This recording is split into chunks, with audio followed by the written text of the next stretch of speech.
باوفا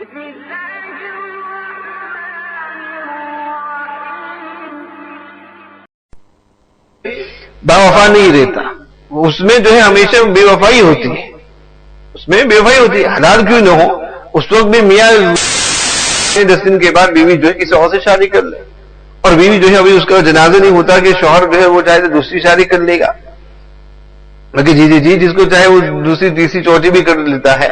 تو یہ دنیا محبت ایسی ہے، اور دنیا محبت میں یہ ہوتا ہے جو عشق مجازی میں مبتلا ہوتے ہیں، جس کے ساتھ محبت ہے وہ بھی تو یہی کہتے ہیں، جس کے ساتھ محبت ہے اس کو بھی یہ کہنا ہے کہ دیکھو سب سے خوبصورت ہوئی ہے، سب سے زیادہ محبت مجھے تجھ سے ہے، زندگی میں نے تجھ سے زیادہ حسین اور خوبصورت کبھی نہیں دیکھا. یہ سب چیزیں جو ہے وہاں اس وقت ہوتا ہے.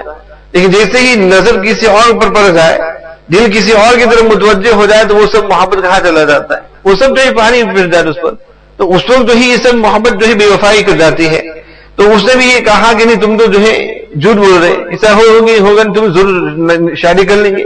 تو اس نے کہا دیکھو تمہیں میری محبت پر یقین نہیں تو میں دکھا کے دکھاتا ہوں، تجھے کر کے دکھاتا ہوں. اب اس نے کیا کیا کہ اس نے جو اپنا جو مرد کا آلہ ہے خسی کر لی، اسی کو کاٹ دیا کہ دیکھو اب جب وہ رہا ہے نہیں تو اب شادی کی کیا ضرورت ہے. تو یہ میرے ثابت، اس نے کہا کہ میں ثابت کر دیتا ہوں. تو اس نے جو ہے اپنا کسٹریشن ہی کرا دیا، خسی کرا دیا کہ اب جو ہے اب ظاہر کہ کرنا چاہتا بھی ہوں پھر بھی نکاح نہیں کر سکوں گا. تو اس طریقے سے وہ ثابت کرنا چاہتا تھا کہ کتنی محبت ہے اپنی بیوی کے ساتھ. لیکن وہ بیوقوف تھا، جیسے کہ ایک ہیروئن جی تھا کہ وہ نشے کی حالت میں تھا کہ بار بار جو ناک پر جو مکھی آ کر بیٹھتی تھی، بار بار ناک پر مکھی آ کر بیٹھتی تھی. تو اس کو بہت غصہ کہ یہ بار بار ناک پر مکھی آ کے بیٹھتی ہے. تو اس نے کیا کیا، اسے جا کر جو ہے ناک ہی کاٹ دیا، کہ اب کس پر بیٹھے گی تو. تو اسی طریقے سے حالانکہ حل یہ نہیں تھا کہ ناک کو کاٹ لے، اسی کو دور کر لے، لیکن اسے ناک ہی کاٹ دیا. تو یہاں اس نے بھی یہی کر دیا اور اپنا خسی کر دیا. وہ یہ کہتا ہے کہ کچھ دن نہیں ہوئے کہ یہ جو اس کی جوان بیوی تھی وہ شفا یاب ہوگی، وہ مرنے کے جو قریب تھے اب تو وہ بھی جوان ہے، اور اس نے تو یہ معاملہ کر دیا اس نے. اب وہ کہتا ہے کہ دیکھو جس کی وجہ سے یہ جتنے بھی تم دیکھتے ہیں یہ سب نوجوان جو بچے تم دیکھتے ہیں یہاں، تو حقیقت میں یہ میرا اولاد نہیں، یہ سب نوکروں کا اولاد ہے. میں نے تو یہ کام کر دیا اور بیوی جوان ہے، تو یہ سب بچے جو ہیں یہ میرے نہیں ہیں. اور ان کو دیکھ کر اور اس سوچ، یہ جو سوچ یہ جو ہوا ہے، یہ بے حیائی جو ہوئی ہے، اور بیوی کا جو کام تھا، تو یہ مجھے جس طریقے سے روزانہ پریشان کرتا ہے. تو یہ تمام چیزیں جو دیکھ رہا ہے یہ اس کی بنسبت کچھ نہیں ہے. دنیا میں مجھ جیسا کوئی بد نصیب نہیں ہوگا، دنیا میں مجھ جیسا پریشان اور غمگین کوئی نہیں ہوگا. عجوبی صاحب نے یہی سن لیا تو اس نے تو طے کر لیا کہ بھائی حقیقت میں یہی صحیح تھا جو خضر نے کہا. اب جب خضر سے ملاقات ہوئی، خضر کا بتاؤ کیسی زندگی چاہیے، اس پر اس نے کہا کہ بھائی بس مجھے تو کسی کی زندگی نہیں چاہیے، مجھے کسی کی زندگی نہیں چاہیے. میں نے تو پہلے ہی سے بتا دیا تمہیں کہ یہ مانگنا جو ہے بعید ہے، یہ ہوگا ہی نہیں کہ کسی کی زندگی جس میں کوئی بھی غم نہیں، کوئی بھی پریشانی نہیں. جس پر اس نے کہا ٹھیک ہے تو بس یہی دعا کر لو کہ اللہ سبحانہ و تعالیٰ مجھے اطاعت والی کی زندگی دے دے. دعا کر لی اس کے لیے، اور یہ شخص پھر اللہ کا ولی بن گیا، اللہ کا ولی بن گیا. لیکن یہاں یہ بتانا ہے کہ دیکھو یہ دنیا کی رنگ روگن کو دیکھ کر جو ہے دھوکے میں نہ آئے، ان چیزوں کو دیکھ کر جو ہے آدمی دھوکے میں نہ آئے. دنیا کا حسن جمال کو دیکھ کر اور دنیاوی لوگوں کے حسن جمال کو دیکھ کر اس دھوکے میں نہ آئے کہ انہی چیزوں میں ہمارے لیے اطمینان ہے. اور اس طریقے لوگ غیر مسلموں کی زندگی کو دیکھتے ہیں. اس طریقے سے آج کے دور کے جو فیمس لوگ ہیں جس کو سیلیبریٹیز کہتے ہیں، اور یہ سب کھلاڑی وغیرہ یہ چیزیں لوگ ہیں، ان کی زندگیوں کو لوگ دیکھتے ہیں اور یہی سوچے کہ دیکھو ان لوگوں کی زندگی بڑی سیٹ زندگی ہے، بڑی خوشحال والی زندگی ہے. اور ہر یہی چاہتا ہے کہ کاش کہ میں بھی فٹ بالر ہوں، کاش کہ میں بھی اس طریقے کی کوئی فلم سیلیبریٹی والا ہو جاؤں جس کی وجہ سے یہ مال اور دولت مجھے ملیں گے، یہ سب نام و شہرت، یہ سب چیزیں بھی ہمیں ملے گی. تو آدمی ان چیزوں کو دیکھ کر ہی چاہتا ہے کہ ہم بھی ایسے بن جائیں. لیکن حقیقت حال کیا ہے وہ نہیں جانتے. اور ظاہر ہے کہ جو من اعرض عن ذکری فإن له معیشۃ ضنکا، جو اللہ سبحانہ و تعالیٰ فرماتے ہیں کہ جو میری یاد سے جو ہے دور ہوگا تو میں اس کی زندگی کو تلخ کر دیتا ہوں، تو اس کی تو زندگی تلخ ہوگی. وہ زندگی ہے جو ہم چاہتے ہیں کہ ہمیں ایسی زندگی نصیب ہو. یہ دھوکہ ہے، یہ دھوکہ ہے ہمیں کہ ان چیزوں میں مزہ ملے گا ہمیں. یہ حقیقت تو یہی جو ہمارے حضرت فرماتے ہیں کہ ذکر کرے تیرا ذکر ہے میری زندگی، تیرا بھولنا میری موت ہے. کوئی مزہ نہیں، کوئی خوشی نہیں، تیرے بغیر زندگی موت ہے، زندگی نہیں. اللہ بھی ذکر اللہ تطمئن القلوب، کہ چین و سکون اور مزہ وہ تو صرف اللہ سبحانہ و تعالیٰ کی یاد والی زندگی میں ہے. تاکہ ان دنیاوی زندگی میں جس کو کہ لوگ بڑے چین و سکون میں ہیں، لیکن حقیقت میں ان کی زندگی چین و سکون والی زندگی نہیں ہے. اور جو لوگ اللہ سبحانہ و تعالیٰ کے ساتھ جڑے ہوئے ہیں، ہر وقت ان کی زندگی اللہ سبحانہ و تعالیٰ کی اطاعت اور یاد میں گزر رہی ہے، یہی وہ لوگ ہیں جو حقیقت میں جو ہے مطمئن ہوتے ہیں. یہ وہ لوگ ہر وقت مطمئن ہیں. تو یہ اللہ بذکر اللہ تطمئن القلوب پر جو قاضی ثناء اللہ پانی نے فرمایا کہ اس کی مثال وہ اس مچھلی کی طرح ہے کہ جیسے اس کو تم نے پانی سے الگ کر دیا تو وہ جس طریقے سے پریشان ہو جاتا ہے، تو اسی طریقے سے اللہ کی یاد اور فی الماء کی طرف فی ذکری، آدمی جتنا زیادہ اللہ سبحانہ و تعالیٰ کی یاد میں غرق ہوگا اتنا زیادہ وہ مزے میں ہوگا، اتنا زیادہ وہ مزے میں ہوگا. کیونکہ اللہ سبحانہ و تعالیٰ نے اپنی یاد کو ہی تو اس دل کا غذا بنایا ہے. اس لیے تو اللہ والوں کو اہل دل کہتے ہیں، کیونکہ ان کو یہ باتیں سمجھ میں آئی ہے کہ دل کیا چیز چاہتا ہے، دل کیا چیز چاہتا ہے. اور دل یہی چاہتا ہے کہ مجھے محبت مل جائے. یہ دل بحر محبت ہے، دل جو ہے یہ بحر محبت ہے. لاکھ اس کو تو بچا وہ ضرور کسی پر مرے گا.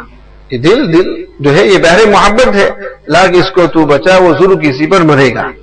تو دل یہ بحر محبت ہے، دل محبت ہی چاہتا ہے. اب یہ کہ یا تو ہم اس کو غیر اللہ کی محبت دیں یا یہ کہ ہم اس کو اللہ کی محبت دیں. اب ہم پر کون سی محبت دیں، کس قسم کی غذا، کون سی غذا ہم اس کو دیں. اور اس اعتبار سے جو ہے اس پر اس کا اثر بھی ہوگا. غذا اچھی ہوگی تو دل بھی مضبوط ہوگا اور دل بھی ہلسی ہوگا. اور غذا اگر اس کی کمزور ہو، غذا اس کی ناقص ہو، تو یہ دل بھی کمزور رہے گا. روحانی اعتبار سے ہم کمزور اسی لیے ہے کہ ہم نے دل کو کمزور غذا دی ہے. دل اس لیے کمزور ہے، اللہ سبحانہ و تعالیٰ کی اطاعت میں ہمیں مزہ نہیں ملتا، نافرمانی چھوڑا نہیں جاتا ہم سے، کیونکہ کمزور ہے ہم. اور یہ کمزور اسی لیے چاہے جسمانی ہی طاقتور ہو، جسمانی طور سے کتنے طاقتور ہو، کتنا پہلوان نظر آتا ہو، لیکن پھر بھی آپ دیکھیں گے کہ اس سے نافرمانی سے اپنے آپ کو نہیں چھڑا سکتا، کیونکہ دل کے اعتبار سے، روحانی اعتبار سے وہ بڑا کمزور ہے، بڑا کمزور ہے. بس ایک خوبصورت صورت اس کے سامنے آ جائے وہ پانی پانی ہو جاتا ہے، پانی پانی ہو جاتا ہے، جس کی وجہ سے وہ اپنے آپ کو گناہ سے، نافرمانی اور معصیت سے اپنے آپ کو نہیں بچا. حسن عمر اللہ عنہ فرماتے لا یروغ روغان الثعالب، کہ لومڑیانہ چال مت چلو. یہ تو لومڑیوں کا کام ہے کہ جیسے ہی نفس جس طرف لے جائے اسی طرف آدمی جائے، تو لومڑیوں کا کام ہے. بلکہ آدمی کو چاہے کہ وہ شیر ہو، اور شیر ایسا ہے کہ اگر پانی میں بھی تیر رہا ہو تو وہ مختلف سمت میں وہ تیرے گا. وہ جس بہاؤ جس طرف جا رہا ہو اس میں وہ بیٹھ کر نہیں تیرے گا. وہ تو یہ سنے گا کہ میں تو بادشاہ ہوں جنگل کا، میں تو بہادر ہوں اور میں بس پانی میں بیٹھ کر جس طرف وہ لے جائے میں جاؤں. وہ اس کے مختلف سمت میں چلے گا بتانے کے لیے کہ اتنی طاقت ہے مجھے. تو کہ جس بہاؤ جس سمت میں اللہ کی نافرمانی ہو رہی ہے وہ نہیں چاہتے کہ اسی طرف بہ جائے اور وہاں چلا جائے. تو لومڑی جو ہے وہ اسی چال چلے گا. اور جو شیر ہے جو مرد ہے حقیقت میں، تو وہ تو اس کے خلاف جائے گا کہ نہیں، نفس چاہے کتنا ہی مجھے کہے کہ یہ گناہ کرو وہ کام کرو، مجھے تو اس کے الگ ہی کرنا ہے، اس کے مختلف سمت میں ہی جانا ہے. نفس کی پیروی ہر وقت تک مجھے نہیں کرنا ہے کہ جب بھی ہو تو نفس کی پیروی کرتا جاؤں. اور حقیقت تو یہی ہے جو یہاں نفس کی باتیں ہو رہی ہے. حضرت ابوالقاسم یہاں نفس مطمئنہ کا ذکر فرما رہے ہیں. تو یہ نفس مطمئنہ تک پہنچنا یہ درجات ہے. لوامہ امارۃ بالسوء سے، نفس امارہ سے لوامہ سے یہ مطمئنہ. تو یہ بس ایسے ہی آسانی سے آدمی وہاں تک نہیں پہنچے گا. اس کے لیے اس کو اس طریقے سے مردانہ حملہ کرنا پڑے گا اور نفس کو قابو میں رکھنا پڑے گا. نفس پر اس طریقے سے وہ قابو میں رکھے گا، نفس کو کمزور کر دے گا، اس پر کام کرے گا. تو یہ درجہ بدرجہ ترقی کرتے کرتے تدریجاً یہ نفس جائے گا.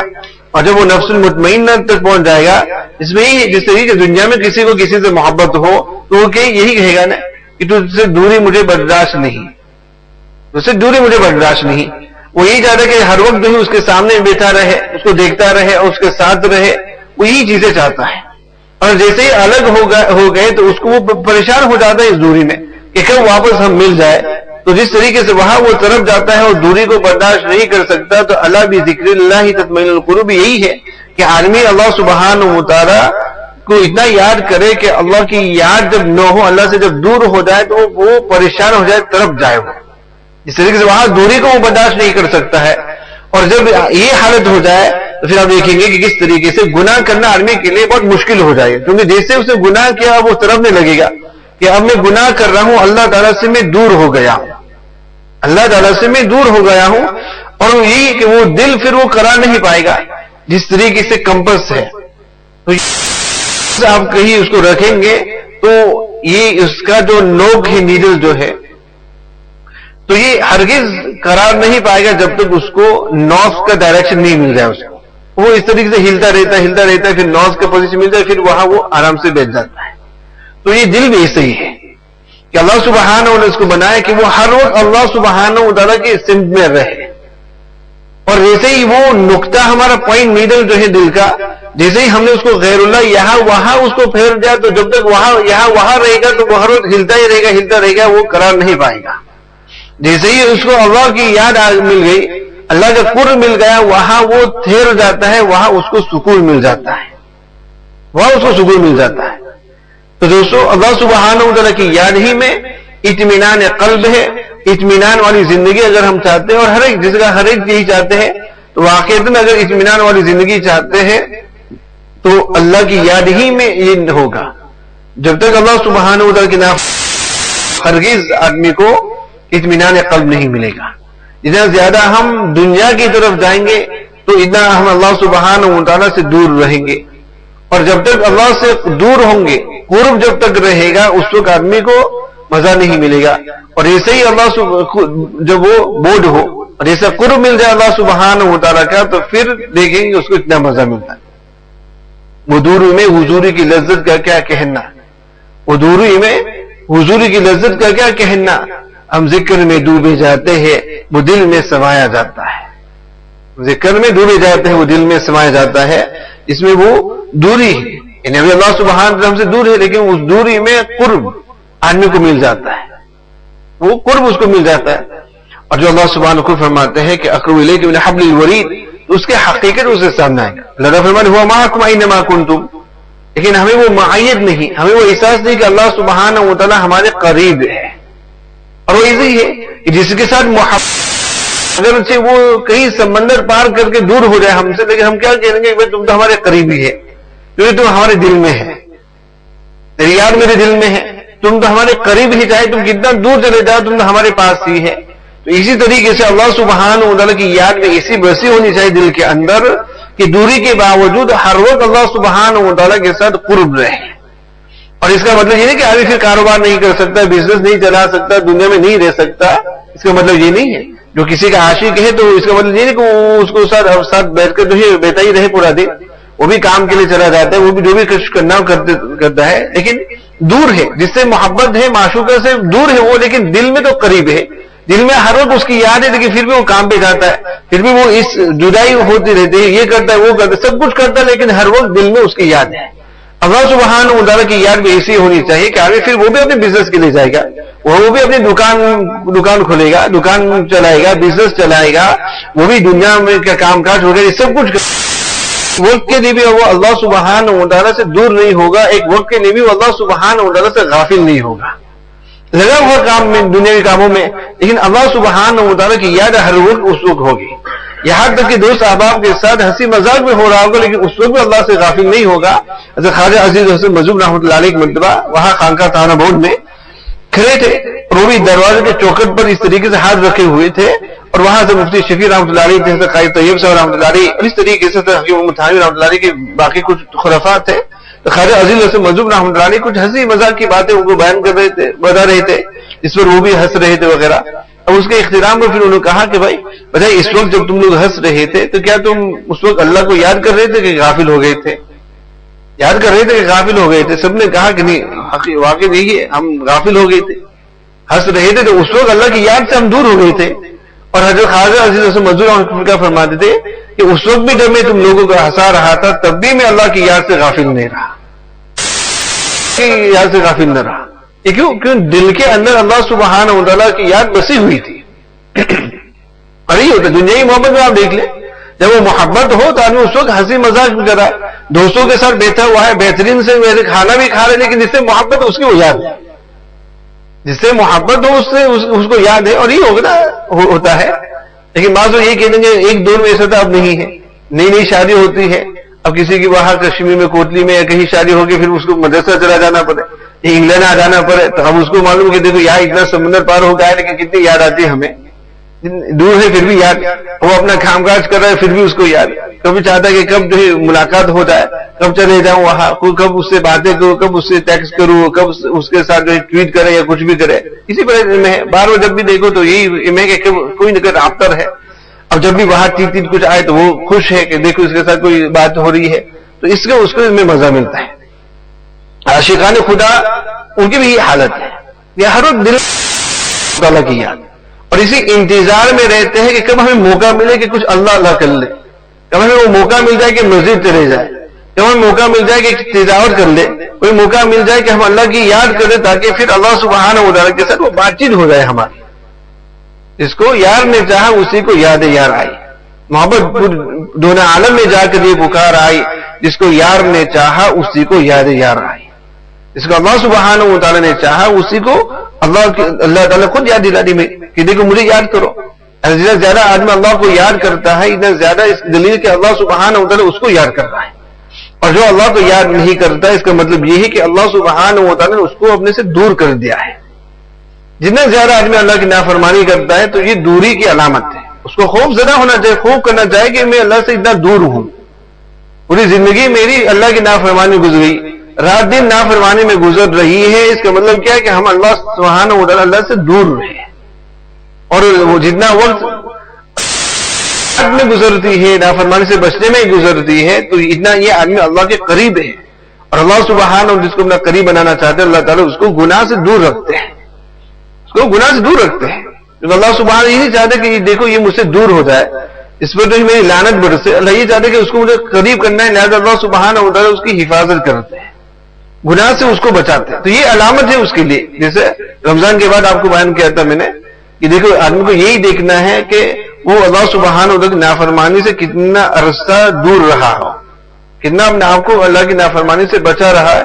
یہ علامت ہے کہ وہ اللہ سبحانہ و تعالیٰ کے قریب ہو رہا ہے یا دور ہو رہا ہے. اگر وہ یہ دیکھے کہ اس کی زندگی تو بس معاصر اور معاصر کی طرف جا رہی تو اس کا مطلب یہ کہ اللہ تعالیٰ سے وہ دور ہو کے جا رہا ہے. لذت اور خواہش کو پورا کرنے میں وہ قریب جا رہا ہے لیکن اللہ سے وہ دور ہوتا جا رہا ہے. اور جتنا زیادہ نفس کے خواہشات سے وہ دور رہے گا تو وہ اللہ سبحانہ و تعالیٰ کے قریب ہوتا جائے گا. تو یہ اس کے لیے علامت ہے. جس کو بھی اللہ سبحانہ و تعالیٰ کی محبت دل کے اندر ہے کہ نہیں, اللہ تعالیٰ کا یہ قرب ہے کہ نہیں, اور یہ چیزیں بہت ضروری ہیں, یہ چیزیں بہت ضروری ہیں.